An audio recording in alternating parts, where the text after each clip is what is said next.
Welcome to the Success is Subjective podcast series brought to you by the College Parent Survival Network, presented by Lilly Consulting. I'm your host, Joanna Lilly.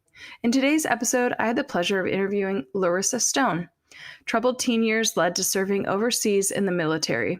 Struggling with life after war and the many layers of PTSD, Larissa's life focus became healing and discovering painting as a way to reconnect to heart and soul. Discovering her path to healing has been the greatest accomplishment of her life. Let's not wait any longer. Here's Larissa. Larissa, I'm so excited to have you on the podcast. Yeah, I think it's so good to be here. I'm giggling because we tried this before and it did not work. Thank you, technology. Yes. But now it's working, so this is very exciting. I'm really excited to learn about your story because, we have certainly emailed each other, but I don't know the depth of, your emerging adult years, the decisions that you made and kind of that kind of stuff. So we're just going to dive right in. So first question right out of the gate, why don't you tell the listeners, where did you grow up? And then what were you hearing either from your immediate family and or from kind of the community in which you were raised about post-secondary education? Sure. So I grew up in Oklahoma, kind of the Midwest area. Really small town. We didn't have any red lights, lived on a dirt road, so very small. I really didn't hear much about the academic side of college. I was a very good athlete, and so that was kind of what was supposed to be my way out, going to college. But I really don't remember too much. I heard it from school and things of that nature, but it wasn't super big conversation in my family, although it was an expectation. So there wasn't a really good foundation to draw from on what I thought I was supposed to do going to college. I just thought you had to go, and college was my way. I kind of forego the thought of like, oh, actually, do you have to do like schoolwork when I go to college and stuff? I can't just play ball all the time. So, that was kind of my original thoughts. And then as I got closer, junior high and high school, I played softball, fast pitch softball, and that was kind of the main focus. And again, I knew I had to have good grades going in, and I did. But the thought of like picking a degree or what I wanted to do with my life at that point, like I just want to play sports. That's all I want to do. So yeah, it was an interesting, neither of my parents had a lot of college. I think they had a few classes here and there, but no degrees, more of like a journeyman's process. My dad was in construction, so I understood longevity in career, but not necessarily laying the foundation to get that. So knowing that kind of that was the buildup for, the end of high school, what was the ultimate decision that you ended up making? Did you go to school? Were you a student athlete? Like, what was your emerging adult immediately? Like, Larissa at age 18, what happened? Yeah, definitely. So that's where it gets a little like after school program style. I got into drugs and partying pretty heavy in high school. And I was on the way to a softball scholarship. I ended up dropping out of high school, kind of becoming a hooligan. And, I had some family dynamics, parents divorced when in my teenage years. So there were those struggles. So I actually just didn't think about it at all. I just kind of became like the town success to the town degenerate pretty quick. And, not any different than a lot of kids that go through those experiences. But I dropped out and I was a sophomore and didn't really think about much. And then I got into a lot of trouble on the right side of trouble. I didn't do anything too unforgivable. But I realized really quickly that wasn't the route I was going to go. If I did stay on that route, I was probably going to go to jail or add in all kinds of terrible things that could happen. So I drove past an Army billboard and I thought that would probably be the best way to get out of, in a small town, it's hard to get away from what you've kind of been labeled. And so I knew I needed to get far away. So I actually joined the military and got off the continent. I went to Germany for 6 years. I joined when I was 19. So, from 16 to 18, I was testing the boundaries of life a little bit. And luckily, I'm okay. But yeah, the military, that was kind of my second chance. And it was after 9/11, and I really didn't have much thought of going to war or anything. I was just thinking kind of stay out of jail, get on a better path. But quickly, I was deployed right after I got into the military and spent 3 years in Iraq. And that definitely shaped quite a bit of my emerging adulthood, not really knowing the politics side or understanding a lot of it, and then just kind of being thrown into it. Which, and looking back now, I can kind of see a lot of times that's what college experience is for some kids. You just kind of get thrown out there. You can't really know what college is like until you're there. Same goes for war. Jeez. Yeah. Yeah, deep end, right? You sign up for the Yes. military and they're like, well, off you go. Yeah, exactly. Exactly. And Wow. looking back, it was the best decision I could have made. I think whatever, it's almost trading one trauma for another. The military had a little bit better perks than, say, things like jail. So looks a little better on a resume. So it was life changing in many, many facets. Oh, I can only imagine. And then you alluded to this. So you were in the army for 6 years. So you were in Correct. Iraq and you were also in Germany. Were you anywhere Correct. else? No, I did my whole tour in Germany, and then for Okay. half of that, I did 2 tours of Iraq right after the initial shock and awe. So we were in the folks that kind of got extended and stop lost, and that was my military career. Wow. Yeah. So then at what point, I mean, 6 years, what happens next? And at that point you're 20, what, 25? Yeah, just about. And so the college was the only reason I went into the military. Not saying anything bad about other people who do it for different reasons, but it was just an opportunity to get college money. And I felt very passionate about that. I almost died several times, saw a lot of life and death around me happening. And so it was for a very real reason. So when I got out, I was highly motivated, also highly wrapped up in PTSD and all those things that come with war and military in general. And I just jumped right into school. I was home in Oklahoma for about a month, and I was enrolled in school. I had an apartment and I had a job. So basically no downtime to kind of process what just happened in my life. But like I said, I was highly motivated. I almost died to get my education. A lot of people didn't get that opportunity, so I took it extremely serious. Almost too serious. So you can kind of go that route as well. And it became a PTSD distraction to be a good student. So I was getting A's and succeeding in everything I did there, but definitely outside of the college experience, I was pretty shut down, pretty isolated, having a lot of self-medicating issues still, so it was on the outside, it looked great. On the inside, it didn't feel so great. Yeah. Well, coping's so hard, right? Oh, Like how people totally. cope. Yeah, even the classes I took, everything was psychology based. I figured what better way to learn about PTSD in my brain than to learn about PTSD in the brain. So that was, looking back, it's all the healing journey that I had started in those because it made a lot of sense. My amygdala was having issues. I wasn't just feeling crazy. It kind of had a medical basis, and that made it a lot Right. more acceptable. And that makes it challenging for you to be a student, right? Even though you were saying like, "Hey, on the outside like I looked good." The reality is it's almost like that duck syndrome, right? From the outside you look like you've got it together and the water Totally. is like, calm and like just yeah, it doesn't look like you're working, but you're working really hard underneath to just keep it together. Totally. And it's a lot of the unseen wounds of war that people talk about, feeling afraid of just being in new environments and not having people around you who could react to a situation like you always think a bomb's going to go off or some of those things. So kind of just being on edge quite a bit. And even just the maturity level, I really struggled with that. I had just seen people die and things of that nature. And so being in class with maybe an 18-year-old who is just at home with parents going to college. So different experiences. I didn't feel very close to the people I was in school with. And I think that really made it challenging as I got further into school about having a good support system. I just didn't feel like I jived with people.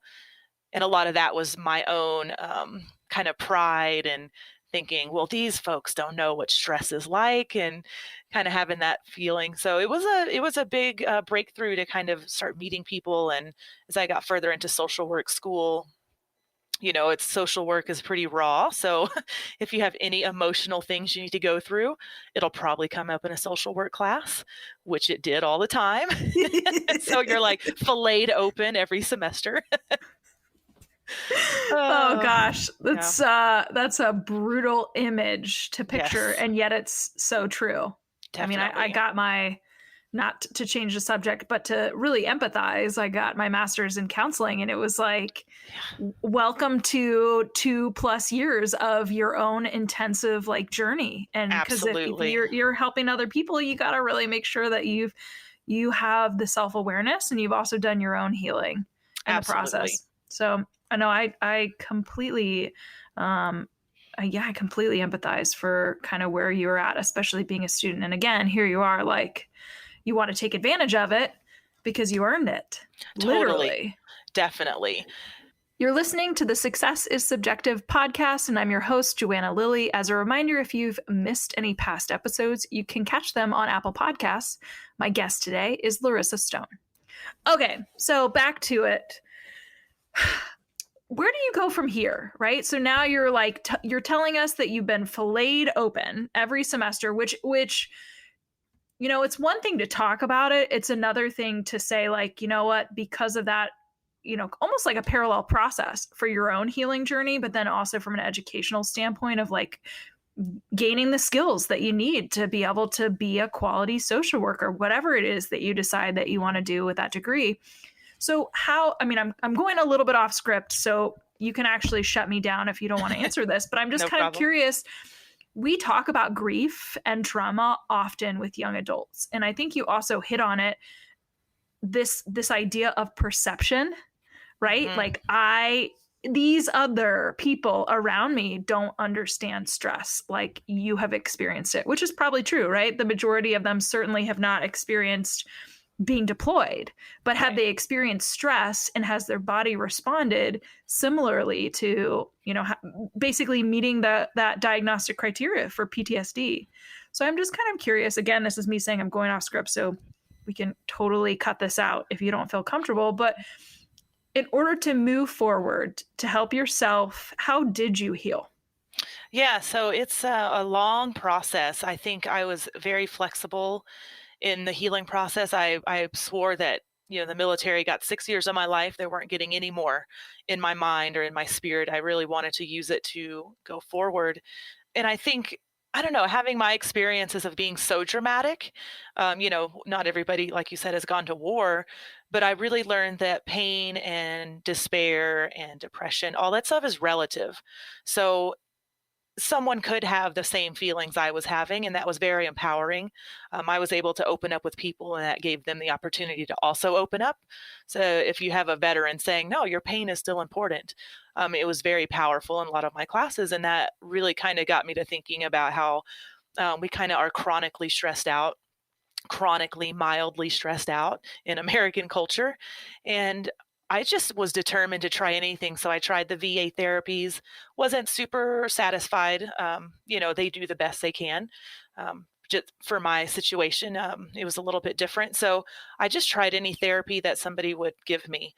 I've done sound therapy, water therapy, Reiki, energy work, regular talk therapy, things like that. So everything for me just rolled right into another. I was like peeling back the onion. So I never wanted to stay stagnant because I was growing in that process. Every time you go through something pretty traumatic and you accept it and let it go or integrate it into your life, there's a growth process. So I would never want to use the same roadmap. I would. People ask me, "Well, what can I do?" Well, you have to find your roadmap.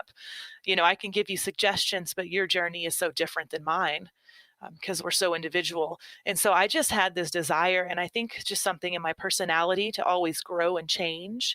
When I'm 80, I hope to still be uncovering things I can change and grow about myself. Looking back, I can really be grateful for a lot of the experiences I had because I wouldn't be who I am today. And I like myself. I'm a pretty amazing person, I think. So yeah, it's a good transition to go from healing to healed. And I know, Mm. we never stop healing, but I got so many tools in my toolbox of emotional care, that is my success, is being in a place where I can feel healed, whether it's college or not. But that was just kind of my process. I was in school for about 10 years. So I did college for quite a bit, and I had a lot of time to perfect that kind of thing. And, I studied psychology, holistic health, and social work. And so all those combined, what I was learning in classes, I just applied to my life. Yeah. Yeah. I feel very blessed, actually, that I got to go to school and heal at the same time. Well, it sounds really like, again, it'd be different if you went to school to be an engineer, right? Because that healing process is like, well, it's supplemental because you're seeking therapy outside of class, but you're literally doing therapeutic work like day in and day out. And it sounds like you did it the entire time you were a student, right? So it wasn't just about being a student in the classroom, but it really was kind of your own personal kind of healing journey. Yeah, definitely. Once I saw the information was relevant to what I was going through, I soaked it up. I mean, it was just, I was very motivated to be there because I earned that opportunity. But I saw the, I guess, light at the end of the tunnel. If I could really apply these things that I was learning, who cares if I ever helped anybody in social work, but this is going to help me, and from that place only can I bring good changes. So it was, not to say it was always fun by any stretch. Imagine being filleted open every semester. Yes. Imagine like 30 people with you in your counseling sessions. That's kind of what it felt like. You always think the preacher's talking just to me. That's what it felt like with the professors a lot. Like, that's another great visual. So, okay, it sounds like you got your degree. So I'm curious too, and you made it sound, again, I'm not going to make an assumption, so maybe I'll pause really quick. Sounds like you got your degree or degrees, and it sounds like too, regardless of whether or not you're actually working in that field, that the experience was positive. So I'm just kind of curious because, again, I'm getting to know you because I don't know you. So what are you doing for work right now? It's funny you ask. Nothing at the moment.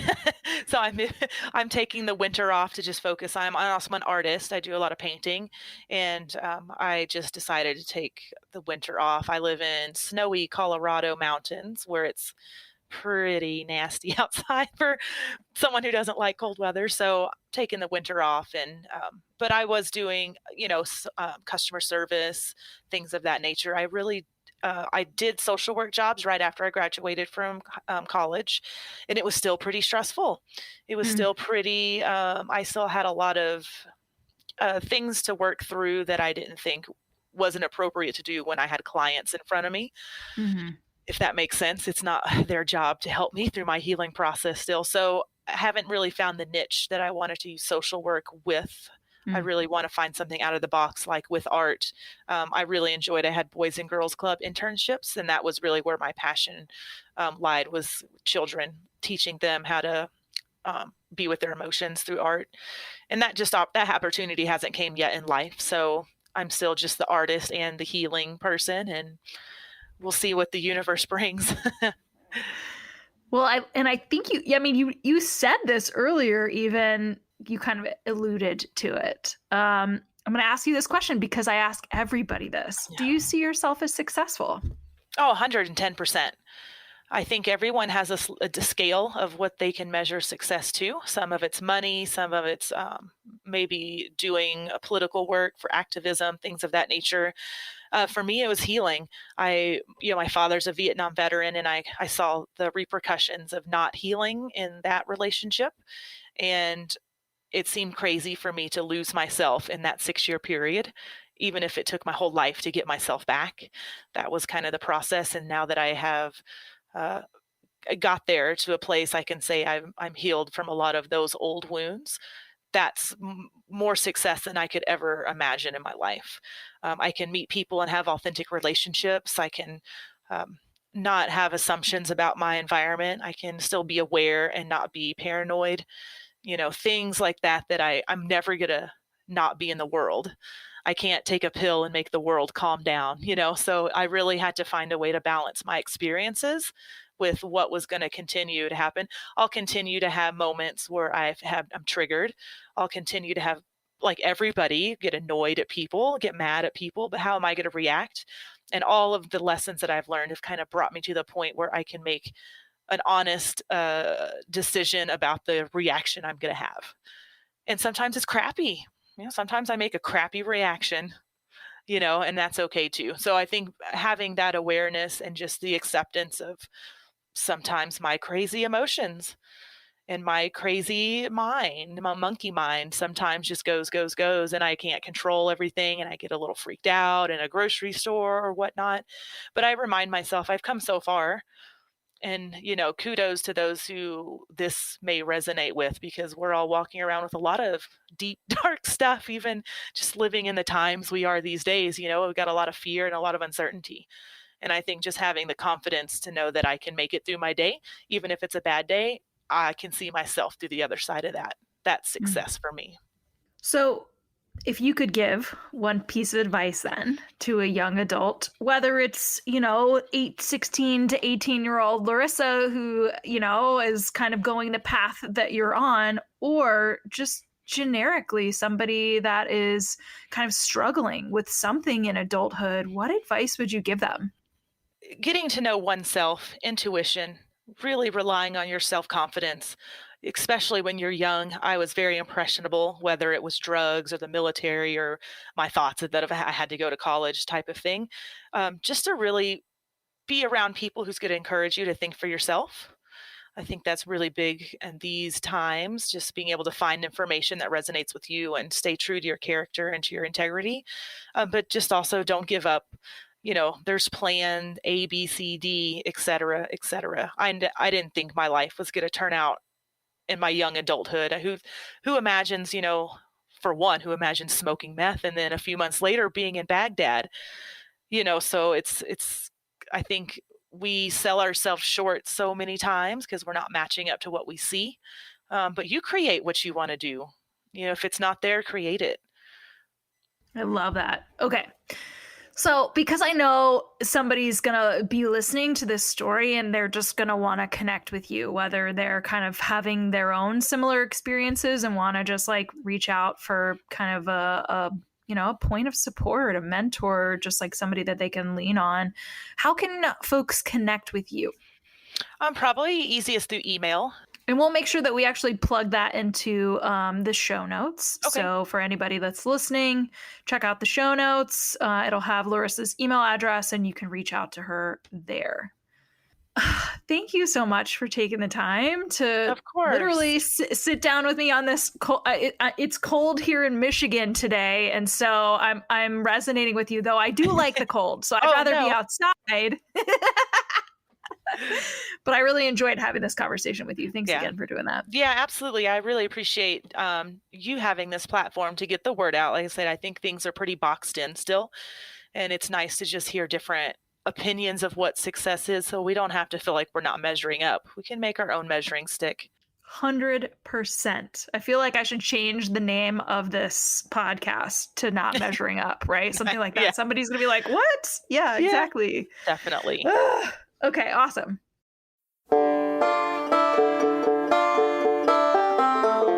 That's it for this week's Success is Subjective episode.